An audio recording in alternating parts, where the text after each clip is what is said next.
We take up space as we consume time, the when and the where. And although these two answer two different questions, due to physics we learned that we need both to understand the universe better.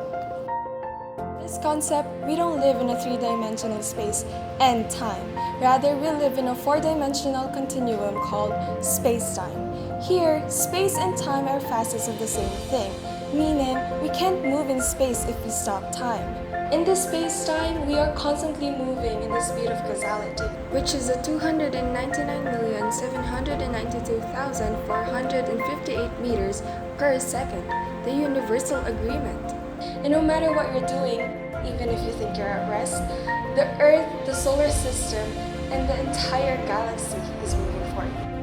In Einstein's special theory of relativity, time and space are relative. An object's flow of time depends on its motion. If an object's speed is near the speed of light, its flow of time would be slower. If I compare my speed at this moment to someone who's driving a car, my time would flow slower than his.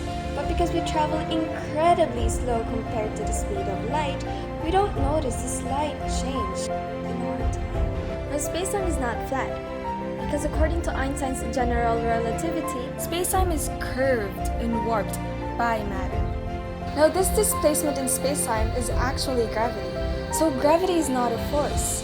It's a curvature of spacetime. The greater the mass of the matter, the greater the curve in spacetime, and therefore the greater the increase in gravity. Just like in our solar system, the sun affects the orbit of the planets around it. So matter curves spacetime, as the curvature of spacetime tells matter how to move. And this spacetime where we live in right now began with the Big Bang. And ever since then, space has expanded as time passed by. So just like matter, spacetime is also fundamental. But we need general relativity and quantum theory to agree in order for us to have a quantum gravity. And for that to happen, we might need to let go of spacetime. And if that does happen, well, it doesn't mean that spacetime doesn't exist. It just means that it might be emergent from something else.